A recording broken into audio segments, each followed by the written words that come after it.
One. And Sean Paul Murphy, welcome to the show. Hey, I'm glad to be here. So I see. Well, first off, are you adjunct? How do you pronounce that word? Adjunct, I believe. Adjunct Yes. professor at Towson. I'm a Towson grad myself. Oh, really? What year? Oh, well, maybe I shouldn't ask. Oh, geez. No, it's fine. It's fine. 04. I graduated 04. Oh, I graduated 83. So from Towson. Yeah. And then you decided to go back and help out us young struggling writers and editors. Well, they wanted to bring some people in who had some success in the field. So I just teach one section per semester. What's that? It's more for the fun. It's more for the giving back, because God knows, have I take the time I take off of my job to do it, it's a loss. Sure. Do you know Keith Strandberg? Name sounds familiar to me. Yeah, he was there. I guess when I was there, he was there. He was pretty much my mentor as far as screenwriting, producing, things of that nature. And his credits are No Retreat, No Surrender. You remember those old 80s action movies, No Retreat, No Surrender, all the Billy Blanks movies, the martial arts movies with Billy Blanks and Rowdy Piper. And he wrote and produced a lot of those action movies. So cool. Those are great credits to have. Yeah, absolutely. It's nice to have a teacher who actually knows what they're doing. Oh yeah, and so fact, I often will dispute common academic knowledge and say, anybody who tells you this doesn't know what they're talking about. And then I, of course, mention the name of the department head. I say unless he said it, or the name of the deputy department head, unless he says it, because they're right and I'm wrong. Of course, exactly. Yeah.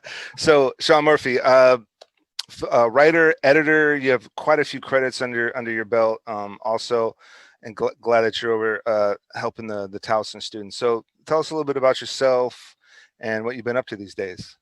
Well, I was thinking that this whole lockdown thing would give me some free time. That proved not to be the case. You can see a computer behind me. In addition to teaching at Towson, I also work as an editor at Discovery. I also do freelance writing projects, and I also do freelance editing projects, and I do some periodically and occasional, I'll be involved as a producer in something as well. So I have a ton of stuff going on. You can't probably see it, but there's my book, Chapel Street. It's a horror novel, came out on July 3rd. That's what the COVID's kind of hurting, because I can't even have a book release party. I've got this cool party I'm gonna set up in it's a horror novel in a cemetery near where I live in Baltimore, and we have no idea when it'll happen. End of August, who knows? Yeah. And that'd be the place to get the local publicity, the TV stations, the managers and people work at all the bookstores, get them out there. But have no idea when that's going to happen. So I'm just waiting. Other than that, I have a feature in development right now, and I was getting weekly updates before the COVID went bad, and then the update stopped. But on the bright side, there is action going on. There's money attached now, and it's going out to actors. The script's going out with solid offers. So things are going on. But even if we get the right cast, when can we shoot? That's scheduled to be shot in Arkansas. So Arkansas is open, but that doesn't mean where everyone's coming from is open and they want to get there. Doesn't mean anyone would want to fly there. But we all hope for the best. Yeah. Well, it does, and you're right. It doesn't mean anybody wants to go there, because it's a lot of arguments, a lot of back and forth I've had with other colleagues, partners, friends, families, that I don't know what's going on there. Like, I'm not going to fly, and who knows who's going there, and who knows what's going to happen in a week or two, or what kind of surges are going to happen here or there or anywhere. Exactly. So, and I know that I heard that the Screen Actors Guild did shut down one movie, but I don't think there's much shooting right now. And you hear about the restrictions that, I don't know exactly what the rules are, but the restrictions seem to be such that make it very difficult or expensive to shoot a movie, union, and wouldn't want to do it any other way. So most of the stuff I had shot was always Screen Actors Guild, but not always all the other things. Certainly Certain, not always DGA, not always WGA. In fact, never WGA. This film that's in development now is a WGA film, so I hope it will happen. Get me my union card finally. So you kind of touched upon how things have slowed down for you with this. How are things personally? Everything. Personally, it's it's a little wearing that you don't get to socialize as much, but I get to spend more time with my wife and family, so that's good. So I certainly enjoy that. You got to take the pluses with the negatives, Mm-hmm. and a lot of socializing would sometimes involve people in the business, so you lose coming to the business thing. And I'm still working as an editor all the time, and you don't get to see the producers and your other colleagues like you used to. So a lot of the business was already heading, post-production was already headed to people working alone in their rooms. But when you do that consistently, you lose the human element, which is important in continuing in the business. Absolutely. A colleague of mine was talking about putting together this reality show about Carnival, in Trinidad, and the first thing out of our mouths is, who's going to go there? Like, we want to make this show about Carnival, but are we going to go there? Are we going to hire a crew there to just shoot stuff and then we edit remotely? And it, conversations, evolve and you start, going off on tangents, and it turns into, at what point is our films going to be automatically, automated, AI automatically making a movie, taking, there's so much information out there, and there's so many recordings and so many digital recordings and readings of human responses and human interaction, that at some point, when is that one movie, that one AI movie where a computer automatically writes a movie, does CGI of all these characters and elements and props and environments and action sequences and interactions, edits it, and then and streams it, and it's from development to streaming. This was this automated AI movie. Well, I think it's definitely on the way. We already have AI characters. We brought people back from the dead to appear in movies. So it's a matter of time. I've read some scripts. Every once in a while, they try to develop an AI program that can write scripts, and the scripts tend to be kind of screwy. So because the computer can't think like a human mind. But sure. Right now, I consider that the business is essentially in production side. Other than you turn on any TV, and a lot of shows and a lot of stuff we do on our networks. You're getting a lot of people on Zoom. The news shows, it's all Zoom now. So I think we're shut down for at least until September. I don't think, and like you're talking about this project with Carnival, what makes you even think it's going to actually happen? Yeah. Or if it happens, it'll be a fraction of what it was, and therefore not as probably reached what you want anyway. Like whether it's Mardi Gras or Carnival or an EDM show,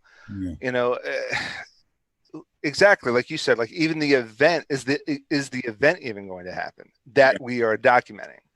And I certainly hope so. And I definitely, I'm on board on just about any project, but like you said, with, family, wife and kids, and trying to keep them safe as well, which is obviously my first and foremost obligation.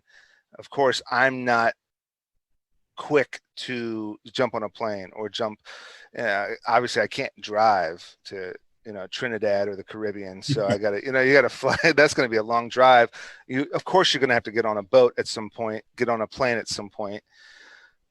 And you just don't know who's got what when. And I think we have to really look at how people are producing things nowadays. And a lot of people doing animations. A lot of people are, like you said, Jimmy Fallon is doing his whole show on Zoom. You know?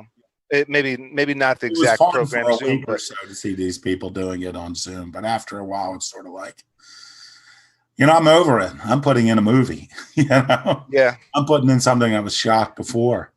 And exactly. And you're right. There's so many classics. You just mentioned the Maltese Falcon, which I haven't seen it forever. And there's so many there's so many films that are on my watch list to watch that could fill the time, because of, obviously, we're going to get back to this. We're going to get back to a semi-normal, semi-classic, original, semi-new normal, whatever it's called. But a lot of the thing, people are talking about the non-theatrical releases. Like, I'm a Netflix subscriber, like a lot of people. And I also get the DVDs because I do like to watch the Blu-rays. I prefer it to streaming. And I'm just looking at the selection of like Blu-rays. The new releases are terrible. It's like, the pipeline has been clogged because people are still holding back movies for theatrical. So it's even like just watching, just looking at my Netflix queue, and it's like, nothing new on here, nothing really fresh, nothing, it's all old, it's older stuff, and I'm perfectly happy with older stuff, but it's like the pipeline is drying up, and to me, the COVID will be over when they finally release the James Bond film, James Bond 25. I forgot what it's called. So that's, they were smart. They pushed that one back, I think, until almost, end of fall. So, summer movie. And they pushed back Tenet too. And they were going to go with that. I think that was supposed to be out by now. I think it was supposed to be out first or second week in July. And they were holding firm to putting it out. And then they just said, nah, not going to do it. Like a lot, and there's a lot of this mysterious hype behind it. And Christopher Nolan's new film, and it's they're not, all the trailers are just so keeping the secret, and everyone, and building all this hype, and what is this movie about? So it sucks. I'm anxious to see it. Unfortunately, I could see from your flag you're in Maryland as well, and it varies in this state. I don't know exactly where you are, but in Baltimore, I think we're still stage 3. Nothing's going on here. I don't think any theaters except the Benji's is open at this moment. The Benji's Drive-In, and they have so many restrictions it makes it difficult to go there. I was thinking of going there this weekend just to see a movie. So there's these little pockets of hope that, like these little things like drive-in theaters coming back. Yeah. And the streaming's been kicking it off. I've always been more of a home entertainment type of person, stay home and relax. You go to the movie theater and just to go see a movie with one person, you end up blowing like $100. But if you do it right. If you blew it right. But I was always a big, online streaming, Netflix, Hulu kind of guy. But I'm really excited about this whole drive-in theater experience, because I think, drive-ins kind of died out, I think, from based on my experience in the late 80s. I remember seeing I would say they were dying out in the 70s. Because we always used to go to them, and one by one they all closed except the Benji's, at least around here. And I'm sorry to see them go. I usually try to make it to the last screening at a drive-in. So, but I go to the movies a lot, not as much as I used to. In the 90s, I would go at least 150 times a year. I think the most times I went to the movies, I think was 98 or 99, and I went to 198 times because I kept a movie diary. So I knew where I went and who I saw it with, whatever film. So that was a lot of movies. Yeah. In my defense, I did have a theater chain pass that I bet a friend of mine who worked for someone in the media was kind enough to give to me. So I probably saw 100 of those movies free, but a lot of them I still had to pay for. Sure. No, that's definitely a unique journal to keep and a unique experience. So speaking of which, is there you were talking about streaming, has there been a film or a series of films or a series or even a book or a series of books that you've been that you read, that you saw, watched, really blew you away, kind of took your mind off things? Well, I hate to say I went back to the past. My wife and I, our big thing when we were really on lockdown is we watched the Larry Sanders Show, starring Gary Shandling Oh yeah. HBO series. We watched every episode of that, and my wife was at the point where it's like, oh, they better start opening up stuff. We only have 20 episodes left. Uh-oh, they better start opening stuff up. We only have 15. Mm-hmm. So it kept us up during the worst part of the lockdown. But that's, we were watching Dead to Me. We were watching a few other things. I like the streaming series, but I prefer more of a movie. We've been watching a lot of stand-up comics as well. That's something you can get in and out of quick. And of course, I strongly recommend for those people still at home, my new novel, Chapel Street, which has been TouchPoint Press on July 3rd. It's available ebook, paperback, and hardcover, Amazon and Barnes and Noble. So you can get your Kindle, you can get your Nook, you can get your hardcover, you can get your paperback. And if you live anywhere near me, you can get it signed. Awesome. So that's awesome that you still found an opportunity, especially writing. I think if there's no opportunity for a screenwriter to get a movie to write their movie, write a novel, right? And yeah, exactly. My philosophy's changed considerably. That now I unless I'm working as a part, unless it's a commissioned work, here's like some of the movies I wrote. You see this stack of films back there. I have 14 produced features, and most of them were commissioned. But when I work on a spec script now, I write it as a book first. Mm-hmm. It definitely gives you more leverage. And the thing is, your book, every producer in Hollywood wants something that's been curated before they reach it. That's why they take, they view things that come to them by an agent, because they're like, well, the agent has already screened out all the crap, and what he has may be crap, but it's a higher level of crap. And it's the same way with, books, everyone's self-publishing now. But to me, I'm not writing, I wrote Chapel Street with the intention that it would become a movie as well. I already have the script for it.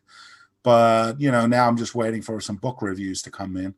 And, so it's traditionally published. And people are like, well, you could make $1 more per sale if it's, if you self-publish it or something like that. And it's like, I'm not in it for the $1 more a sale. Because they don't take, you would have to have a book that sells 1 million copies for Hollywood to take it seriously self-published. But, just the fact that a traditional publisher, read your manuscript, liked it enough to put the effort in to publish it, that's essentially being curated, like going through an agent or something. Mm-hmm. So it gives you more power. And also, like the film that's in production now, there's considerable debate about a major change in the script. And I'm not in favor of the major change, but had I published this as I wanted to and published it as a book, and it had a fan base, they would be less likely to make this change that they're making in the script. One of the producers wants to make, because it would, fundamentally change it, and they would be worried about disappointing fans of the book. Mm-hmm. So my advice is for everybody, if you're a screenwriter, try writing it as a book first if it's a good idea. And there's this misconception that writing a book is more difficult than writing a screenplay, but it's actually the reverse. Screenwriting to do screenwriting well is much more difficult than writing a book. People are worried about writing the descriptive passages. Well, you can be as descriptive as you want, because it's not like a movie. When you write a book, the audience is picturing it. Like a movie, people experience things differently. When you're watching a movie, all the decisions have been made and it flows over you and through you. Mm-hmm. And it's an experience that will last anywhere from like 85 minutes to 2.5 hours. And all the decisions have been made.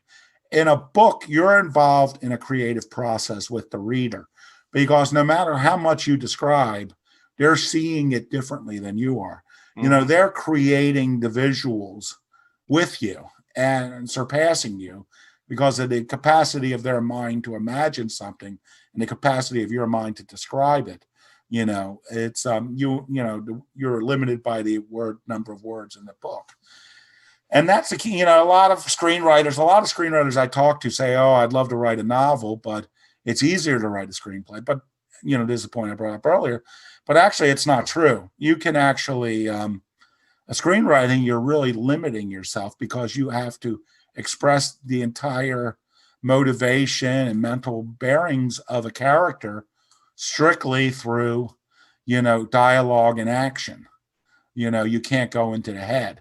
Yeah. When you write a book and you can actually go into the heads of your characters, you will find that it's easier because, you know, the prospect of having to always show something and always put something in visual terms is more challenging than just going with the moment emotionally in the head. So any of my advice to screenwriters is try writing it as a novel first.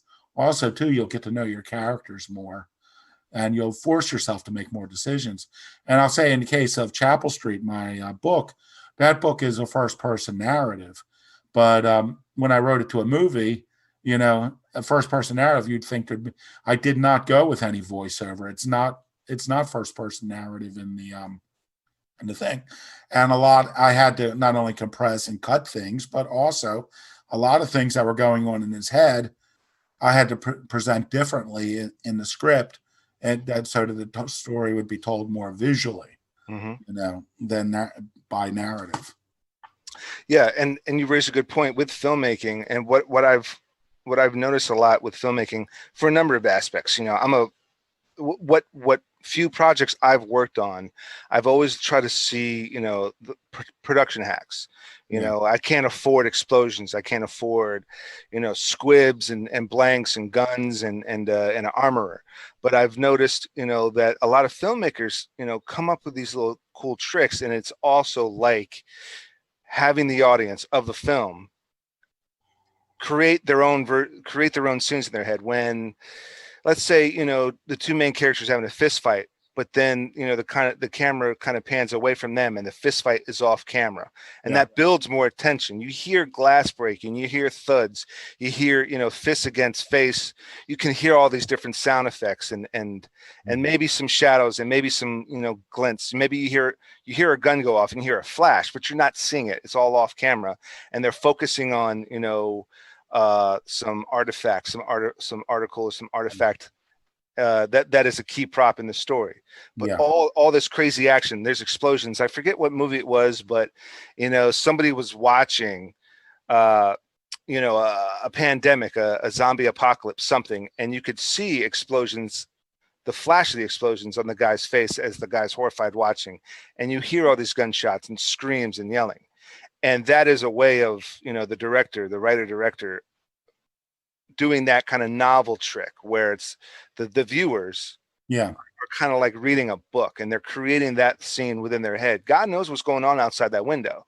So the viewers are even more horrified by, you know, amazing acting by somebody, or just amazing sound effects and amazing camera work by panning away from the action, and it's all off camera, and it's creating a whole nother universe behind the camera that the viewer is creating in their head, just like they would be reading a novel. Yeah. You know, I think that's another good thing about a novel is that you have an unlimited budget. Exactly. And I'm hearing some breakup. Are you hearing it? No. Okay, good. I hear everything perfectly. You hear everything. Yeah, I do. So, but like you said, no budget. That's a budget too. That's a production hack. It's to do all that stuff off camera.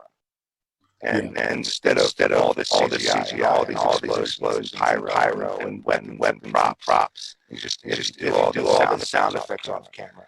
There's a way of building your story, building your film, building your scene with you know, one tenth of the budget. Yes. But even now, even with those devices in today's environment, you know, I mean, we're all getting worried about this, and we should worry, but, you know, I'm not one of these people who thinks things are fundamentally changing. You know, production is going to continue. You know, the big question is what's going to happen to the theaters.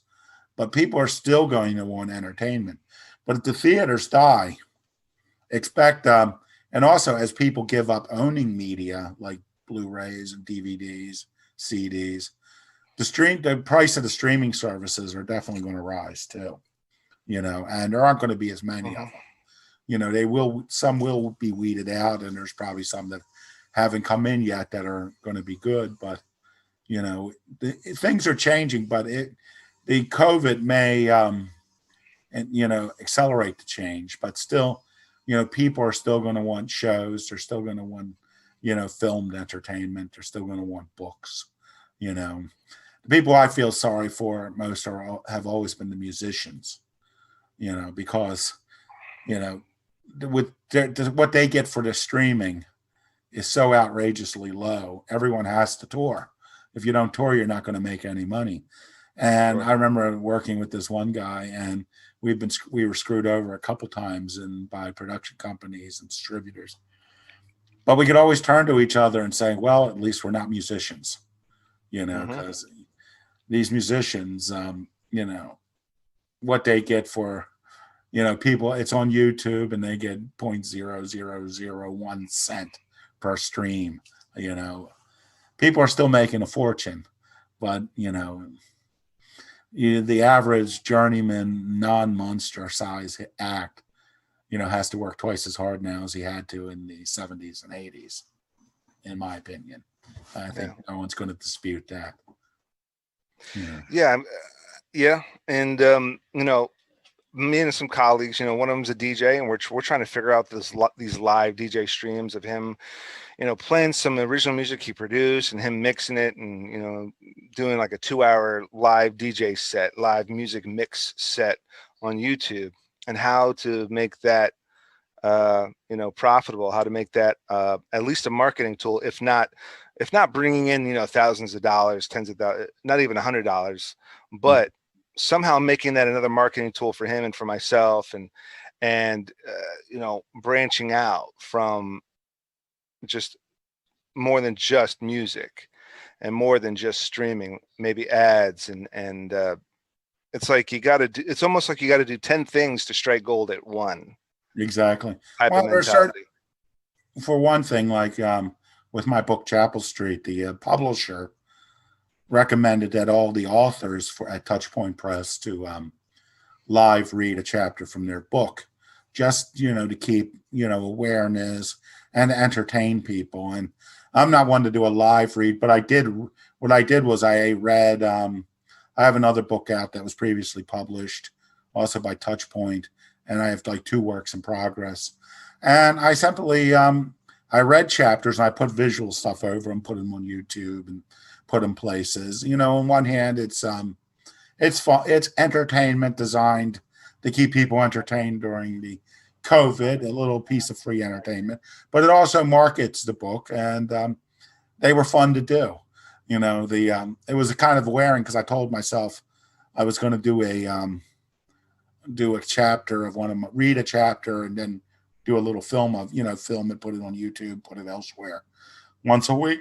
With my rest of my schedule, that turned out to be a rather daunting experience. I ended up doing chapters and stuff, but I'm glad. I said I'd keep doing it while Maryland was in lockdown. Fortunately, some of the states were unlocked, and I used that as an excuse to stop.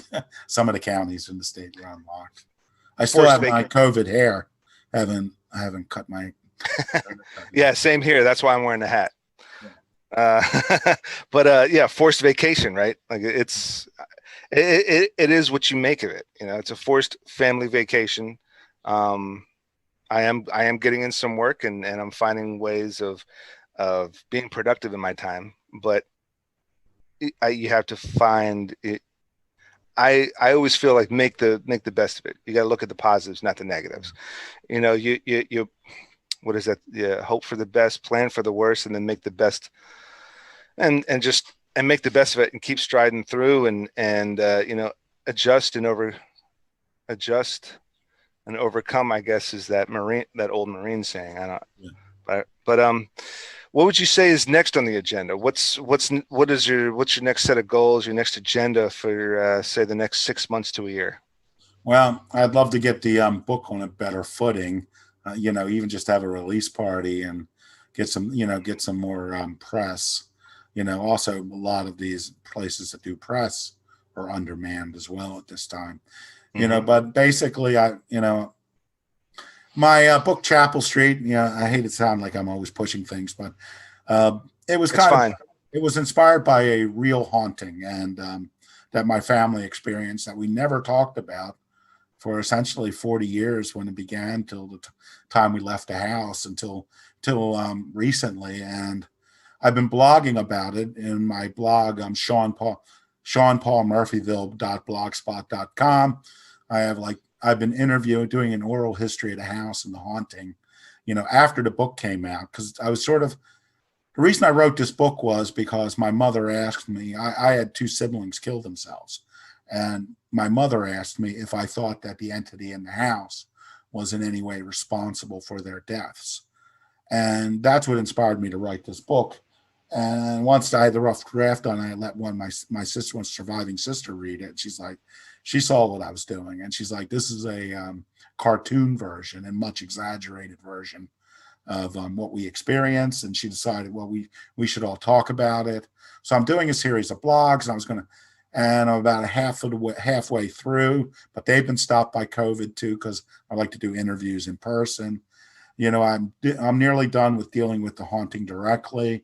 Then I'm going to go into a second series of blogs in the second part of that series about the deaths of my siblings, and then do a summation. So that's where I am now. And people who are reading this want me to do, I was already a quarter to a third of the way through a new novel, but people are telling me I should I should do a nonfiction about the actual haunting. So that's probably what I'm going to do next. Hopefully that movie. I also have a fun screenplay that was at the option point, about an American girl exploring her roots going to Italy, that I wrote with a woman I've been writing a bit with called named Jenna Healy Globe. She's out of Minnesota, and it's a really nice script. And I'm finishing up another script with her. And we are really close to a option with an Italian company, an Italian producer and distributor. And so I don't know what's going to happen. That's gone certainly cold, and Italy was hit worse than we were. Mm-hmm. So, I mean, proportionally. And so, I'm in a state of flux right now. Maybe and I think my publisher, if this particularly, I'm also trying to get a film version of this done. I nearly had a film version set up before the book was even before the book was out, but the deal fell through. So I'm optimistic. There are some sites and organizations that make curated sites that say about books rights being available, and they look at all the books that the publishers send them and think, and this looks like a good one for movie rights, and it's a curated list, and this novel is getting a lot of interest on that.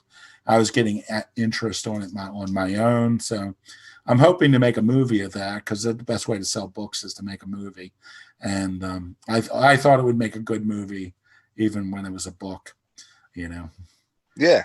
So yeah, I mean, yeah, absolutely. What was it? They always made it. They always made a joke about what was that movie? Precious, based on the book. Yeah. Based on the Precious.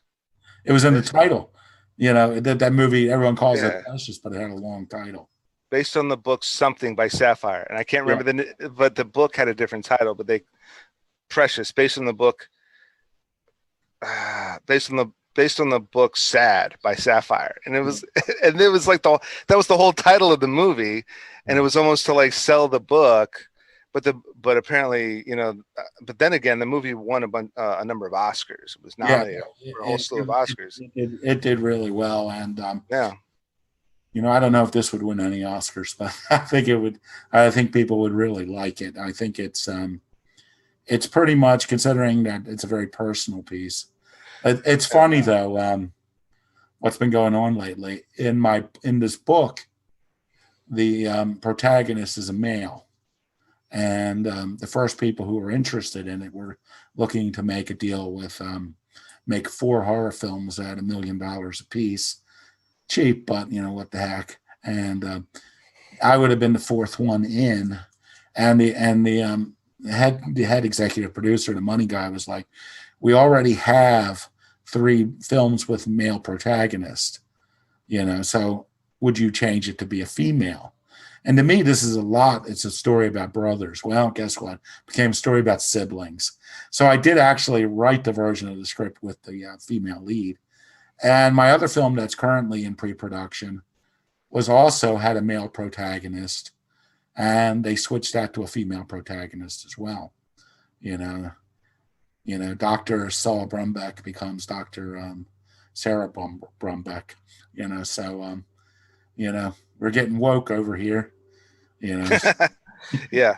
Well, I'm terribly sorry to hear about the loss of your siblings, and my best to you for that. That's got to be rough. But yeah, I try to encapsulate a lot of that emotion in the book. Yeah. As well. One of the characters is very much based on. I had a previous book called a memoir where I dealt a lot with my sister's death, and didn't really discuss my brother's death much in it. And this book deals, more with my brother than my sister. So at least I've been fair to both of them. I dedicated one of the books to my sister, and another one. This one was dedicated to my brother. So I think people who knew my brother will see my brother in this book. Hopefully they view him in a good way. Now that's your memoir, right? No, my first book was, let me see if I can pull this out. Look, The Promise, or The Pros and Cons of Talking with God by Sean Paul Murphy. And, it was a bold book to put this face on the cover. Doing that, you got to wonder how it could possibly sell with that face on the cover. But it did. But it did. It's old enough. It was just on sale on Kindle, and it got a lot of, it seemed to sell more in the last couple months than it had in a long time. I guess in anticipation that this book was coming out. Fantastic. So that was good. I look on Amazon. I got a number of new reviews in the last couple months. So memoirs are harder to sell than genre novels. So it's really interesting because, of course, bookstores are slowly becoming a thing of the past.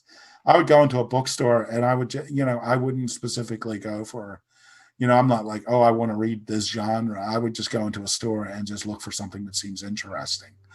But I think now that people are mainly purchasing stuff on the internet, you don't get to like walk into a room and see all these different books. Hopefully people take advantage like internet sites and all that talk about new books. They get you interested.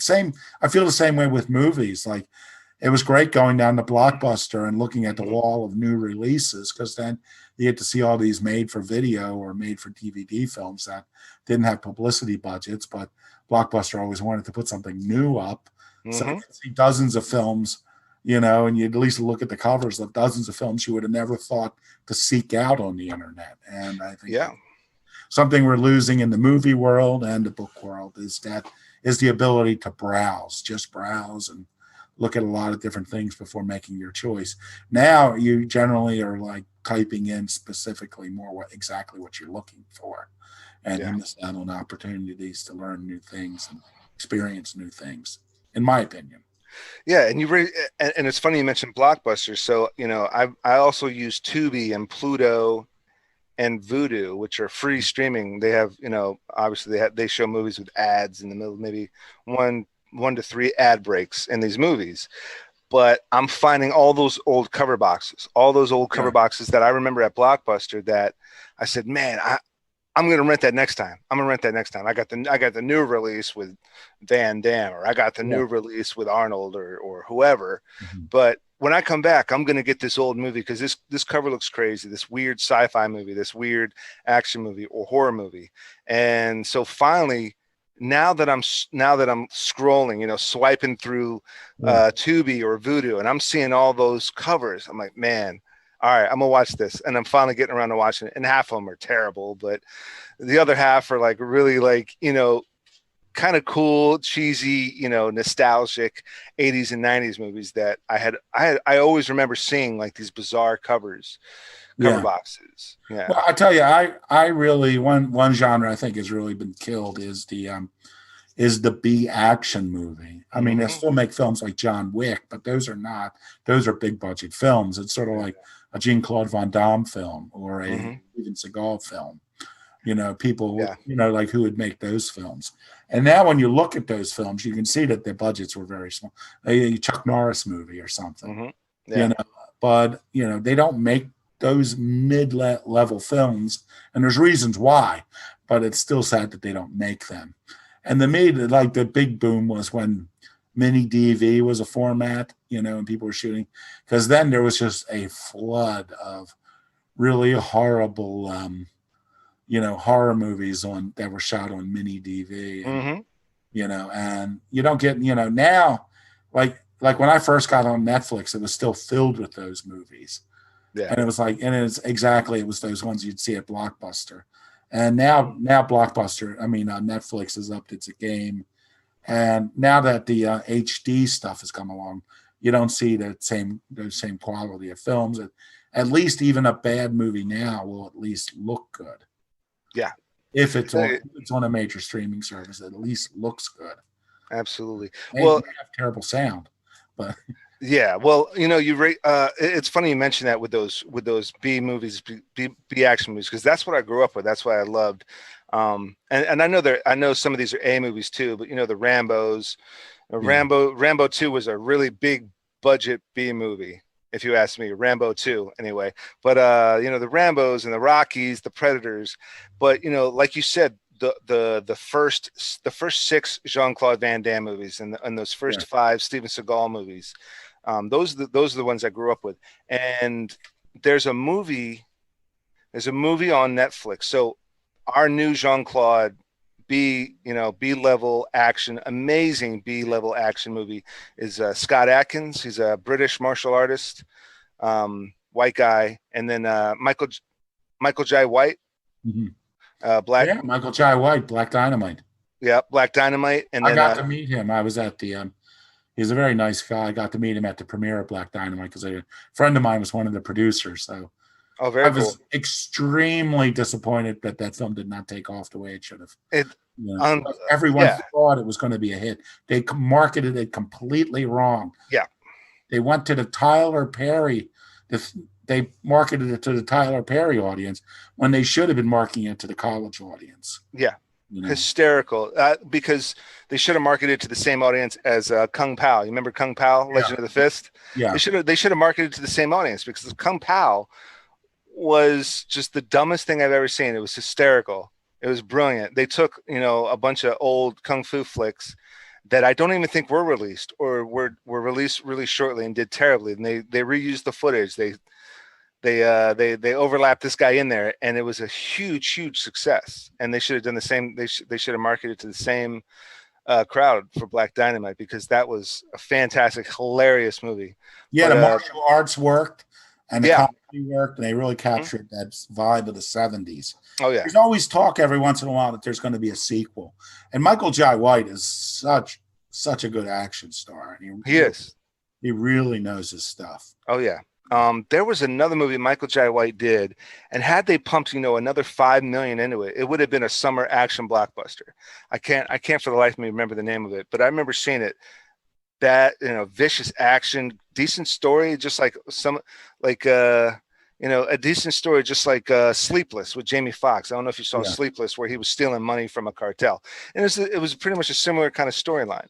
And had they pumped another $4 or $5 million into the budget, or marketing, or release, what have you, it could have been a summer blockbuster. But going back to those B actions like we had with Chuck Norris and Van Damme and Seagal, I think Scott Adkins, Michael Jai White, a couple of other folks, they're churning them out, and a lot of times they're Netflix originals or Prime originals. What is it? Hulu After Dark originals, or IFC After Dark originals. But they're churning them out, and they're kind of staying true to that old classic, low budget. But the best one I saw recently was it was actually a British production with Scott Adkins, because he's originally from Britain. Avengement, and definitely worth a watch. Avengement. I'll check it out because Yeah. I miss those movies, because we used to go to the movies all the time. And a friend of mine who's also a director would say, these are good, stupid movies, good, dumb movies, and But you go in, something's happening the whole time. It keeps you involved. Then you go out and it wasn't Casablanca, but it was still great. And the only like old action star I had was who is it? I don't have all my boxes. I don't have that one block. Oh, here. Brian Bosworth. Oh yeah. The Boz, The Boz. yeah. Revelation Road. Okay. And he was very good. To me, he saves the movie. I mean, he's very compelling, and we have the wrestler Sting in the movie too. He had been in a previous one of my movies, and we were told by the producer, "Hey, Sting wants to be in your movie," and we're like, "Wow, that's great." We thought it was Sting from the Police. Right. No. But so I've seen a trailer for Revelation Road, because I'm familiar with Sting's. I'm familiar with Sting and his transition to acting, and it's a religion. It's a religion. Yeah, I did a lot of faith-based films. It just got me in trouble with this book, because this book is definitely a mainstream book. It has violence and sex in it and all sorts of stuff, and I got this really scathing negative review from this faith-based site who was familiar with my work. I mean, it was definitely, how dare you? It's like, hell hath no fury like a faith-based critic scorned. I don't flatter myself. This would be flattering myself, but it was sort of like, I looked at this review. It's sort of like I was Dylan going electric at the Newport Jazz Festival, and the critic is like Pete Seeger trying to pull out the plugs. But that was an amazing review. I'm like, did this person even read the book, but I knew I was in trouble with him because he asked to read a copy, and I sent it to him, and he's like, he like a day or two later, it goes, "Is this faith-based?" Kind of. I'm like, "Oh, that's never a good sign." Does it have to be? No, well, for him, I guess it did. To me, I write all sorts of stuff. I write comedy. I'll write horror. When I was a kid, the films I enjoyed most, the ones that stuck with me most, or the horror films. Watching Ghost Host theaters and things like that. You might be a little young for that, and staying up all Friday night and Saturday night watching horror films. So that was always one of my favorite genres, and I'm happy to write a book in it and happy to write some script. I had a script that did well at the as a finalist in the Slam Dance horror competition, but I've been distracted by other things, so I'm back into horror. I got to experience it firsthand, so now I get to write. Well, yeah. I mean, that's a big deal. Yeah, I remember Joe Bob Briggs, and I remember. Have you been a Marylander all your life? Yes. Yeah. So you remember Monster Theater on what, 50 or 54? Yeah, I think it was 45. You had Kung Fu Theater, Monster Theater, Action, Action Mania, or all those different times of the days where they would show, I missed that too. I missed the fact that the local over-the-air stations just play syndicated programs most of the time. Yeah. When I was growing up and through the 70s and 80s, it was still mainly movies. Mm-hmm. And I was friendly with some of the sales reps over at 54, Channel 54 here, WNUV, I believe. And they were like, I was asking them what movies do well, and it's sort of like anything with Eddie Murphy in it, they would play. And Goldie Hawn, oddly enough. Yep. The two most popular films that they played. Oh, yeah. The Golden Child was on. Golden Child was on like every other weekend. Private Benjamin and Overboard. Yeah. Those were on every other weekend. I remember they play those over and over and over again. For some reason, Baltimore loved those movies. Oh yeah. Oh yeah. So I tell you what, though, I found it difficult to watch those things. I even told the one guy, because it would sort of like be near the end of a scene and they cut to the commercial. And then when they come out of the commercials, the scene would end and go to a fade. And I was talking to the guy. I'm like, I go, look, because I start, I'm a professional editor. I'm like, can you, I would be willing to come in and just like in an afternoon and cut these films, just so that they're cut, that the commercials are coming in the right place. Because, oh, you can't do that. We have the interns do that. So the interns when they're at the station, when they cut they're cutting that cost, man. Yeah. I mean, I was like, I'm happy just to come in so that if I watch it, it doesn't annoy me. Yeah. I remember that, and terrible censorships. Yeah. Terrible ways of cutting cusses out, or I remember, didn't they like zoom in on sex scenes, or they would just cut out a sex scene or something? Out, and in the old days they would use, and they probably still do for the biggest budget films, they would have people do other other words in for the bad words. Yeah. But for like lower independent films, which is, I mean, I work on cable television. We just beep the bad words now. Mm-hmm. So I remember the first time I noticed that when they started recording alternate lines was the movie Copland with Stallone and Harvey Keitel about the dirty cops. And they had that small town in Jersey. So long story short, in the movie, Harvey Keitel, he's a dirty cop. Robert De Niro's IA. So he's building a case on Harvey Keitel. So the R-rated line is Harvey Keitel's, talking trash about Robert De Niro. And the R-rated line is, that guy's had a hard on for me for years. But in the PG TV, he redid a line. He goes, that guy's had a file on me for years. and I was like, that's not what he said in the theater. Yeah. But it was Harvey Keitel's voice. It didn't exactly match his mouth, but it was Harvey Keitel's voice. And that's when I realized, like, that's because, and I saw that, in high school, like later on in years. But when I realized they're starting to do that to make up for all these terrible edits that they're doing for the TV version, the modified square, and they would do that pan. You remember the pan and scan? It was terrible. At least you don't have to worry about that as much anymore. Oh God! And now they're just showing everything as original format because everybody's got widescreen TVs now. Thank God. And well, I tell you, the first feature I had was a movie called Charm City. It was shot here in Baltimore. Some guys just out of college. I guess, the cinematographer was an older guy like myself, older than me even, a very skilled cinematographer. He just wanted to do a feature, and I edited it, but the language was so abusive.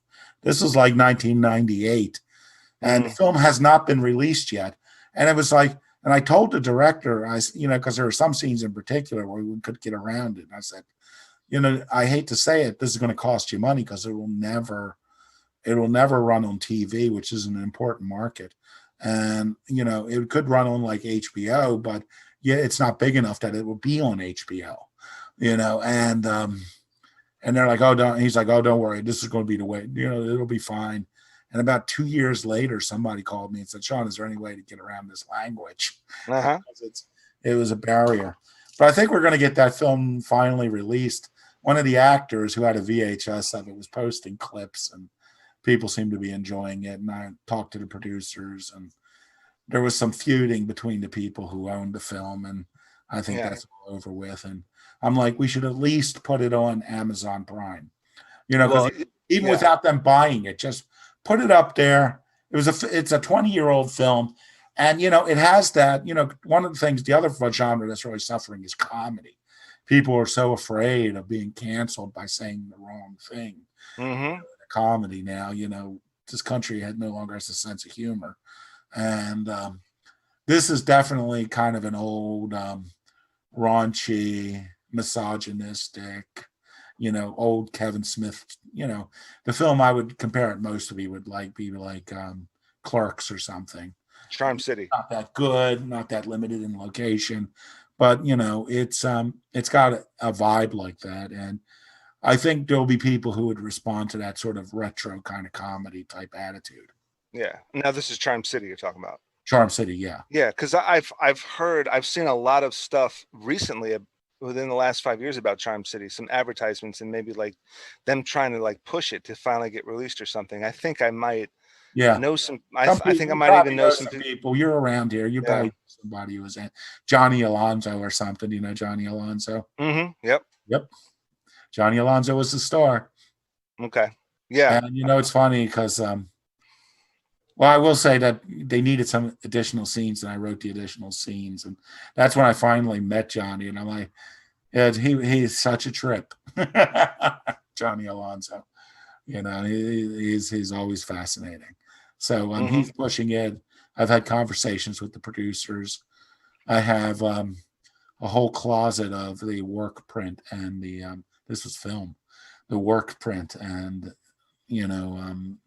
the beta work print transfers and all. And I'm like, one thing, I'm going to be moving, and it's like, I need this out of my basement. Somebody must come to my house and take this stuff. Hurry up and release this film. I'm moving. I need this out. I need this out of here. When I did go through it, I thought I had the color timed print, which I don't, the film print. And I thought I had the final sound rolls, which I don't have. And I don't have the final V8, the final beta. So essentially, no one's going to be making a collector's version of it. So we don't need all the work print and all that. So that could all go, But I'm such a film fetishist that I don't want to see anything film thrown away.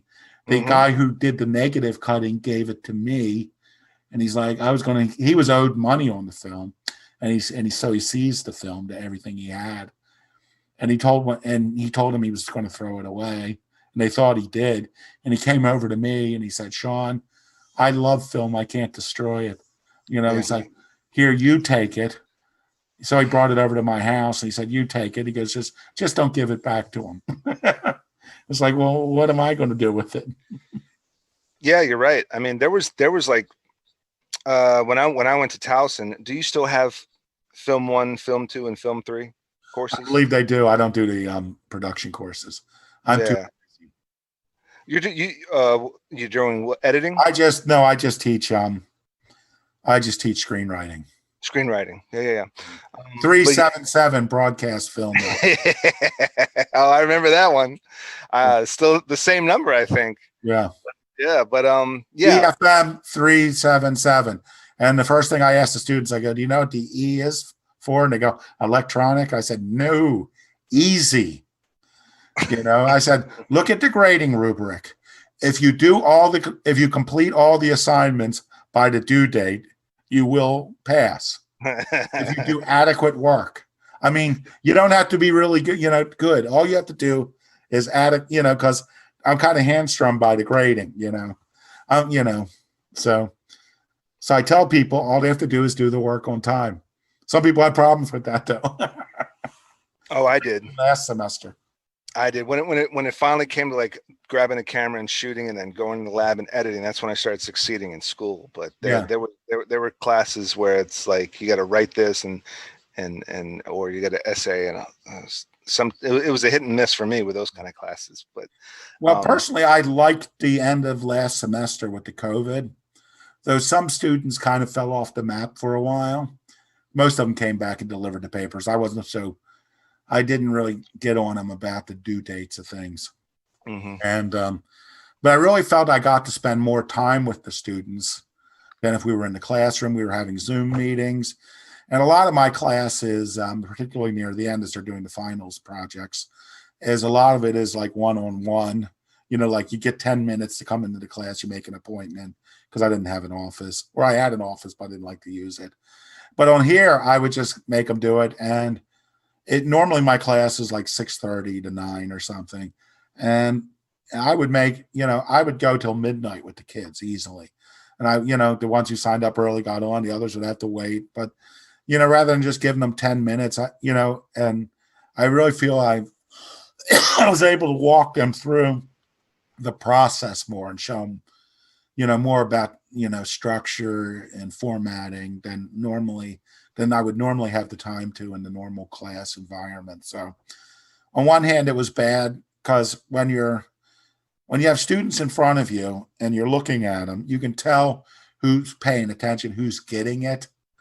And we never got, also we never got the ability to really show movies. I could show the screen and show shorts because there's a lot of shorts, but people weren't hearing them properly. So we didn't get that kind of example. But at that time that we lost on that, we gained in having them talk through their problems and all. So I think we made up for it.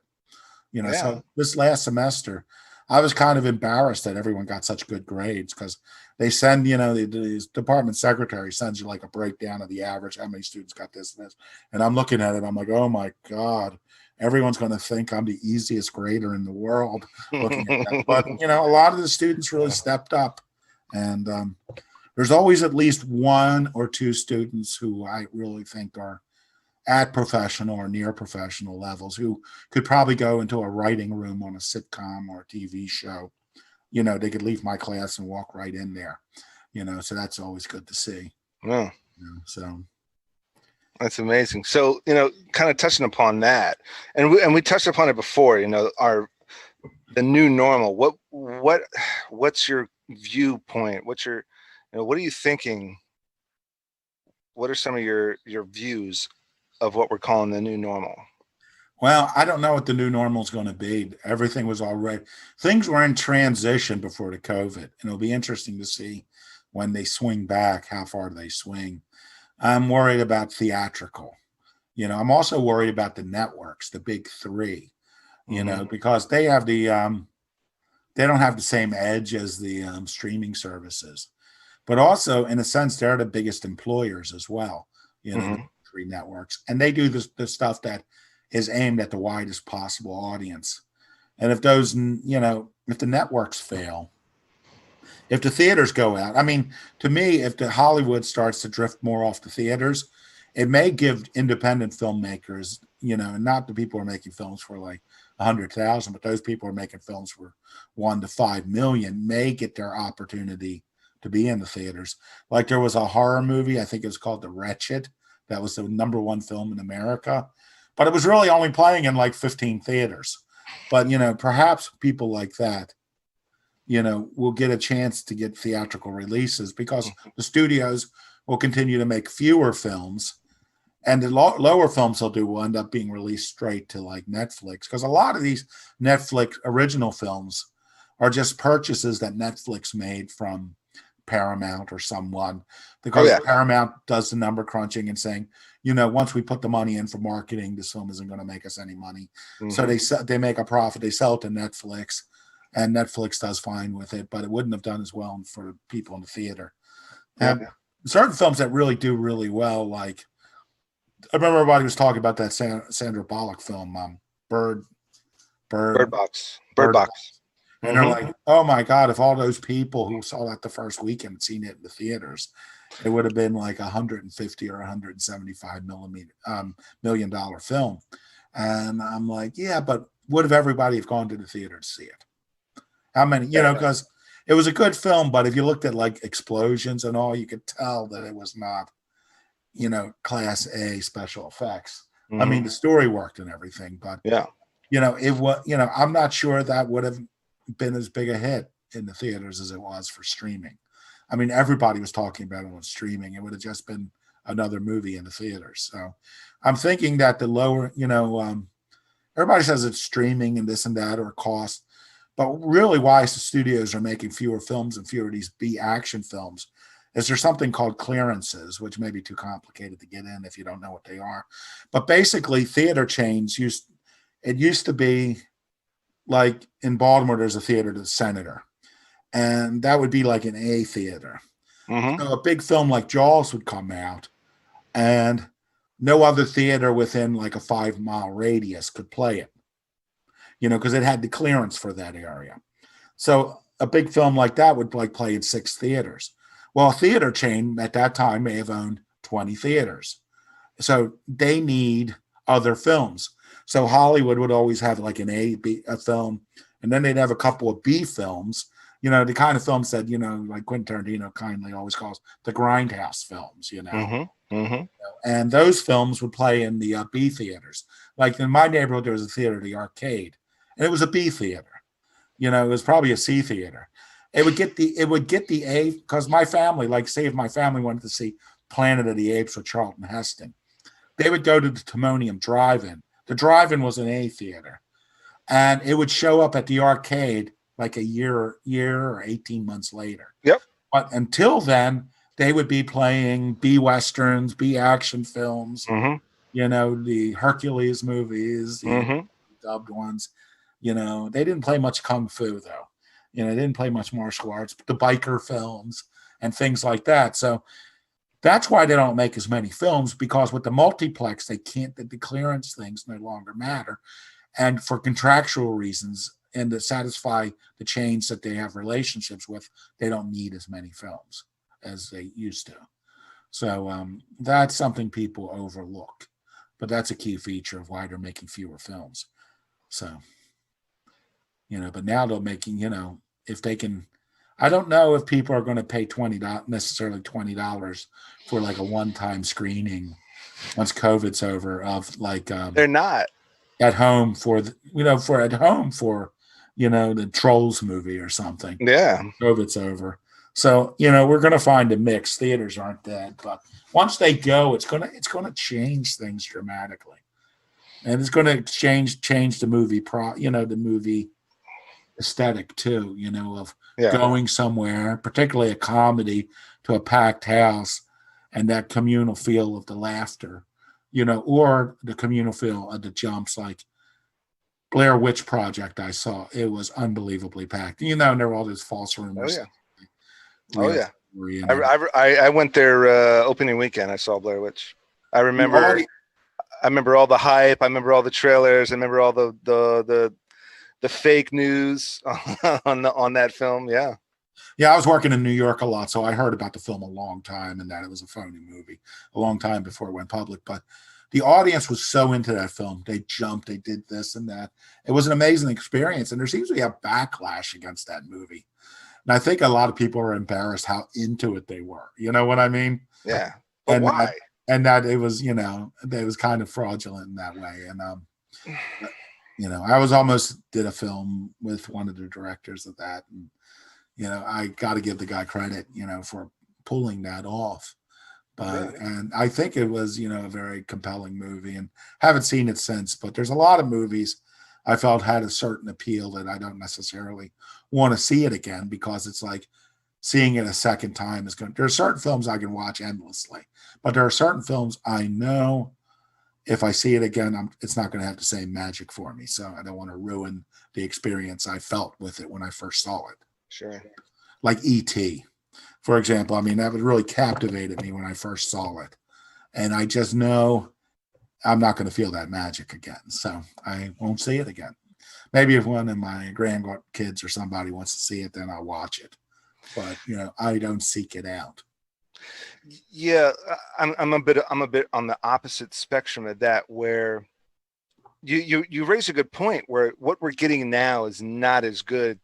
It's cookie cutter. There's a lot of the product they're putting out there doesn't have the same heart and soul put into it and effort. And so I find myself just going back and watching the ETs and the Rockies and the Back to the Futures, for the 20th, 30th, 40th time. And that speaks a lot about that film. Now, maybe I probably not ET, 100 times, but definitely Goonies and what do I watch? I find myself watching, binge watching all the Star Wars. Mm-hmm.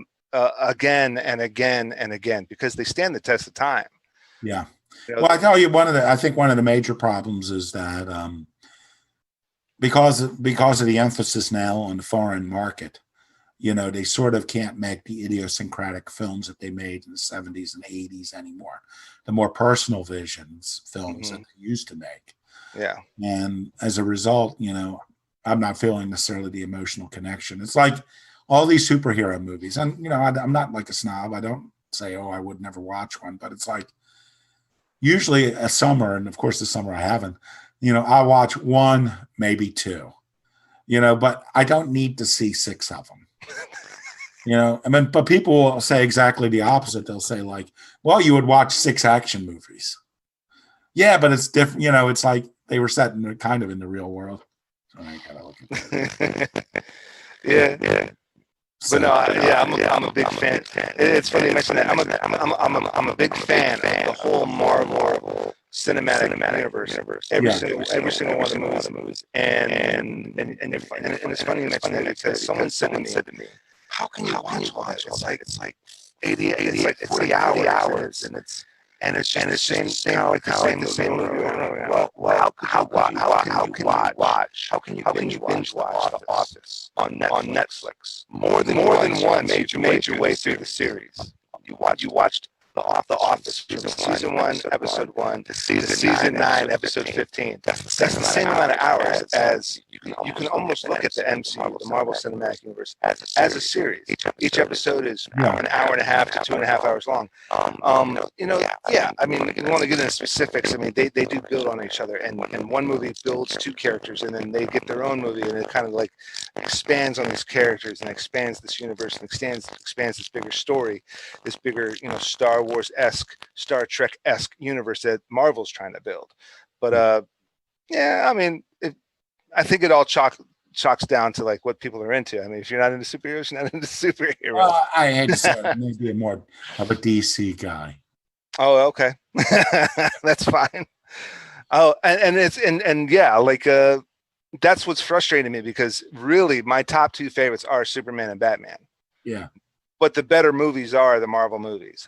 Yeah, that is frustrating too. I have a podcast. Yep. We recently did the original Superman, which is underlooked today. It invented the way the genre is done today. And I would say after that Superman, it's the Dark Knight is probably my second favorite of the movies. And so, I mean, I do enjoy the Marvel movies too, but I don't need to see, the Fantastic Four. I don't need to see like 8 different superhero movies a year. I'll see the big marquee one, but I'm getting sick of CGI. And like I saw Aquaman. I actually saw it on a cruise, so it was good seeing it at sea. And it's sort of like nothing in the movie is real. It's like nothing. Absolutely everything is invented, Yeah. And not to say I didn't enjoy it, but it's sort of like I like things to be grounded, Sure. And I like even superheroes.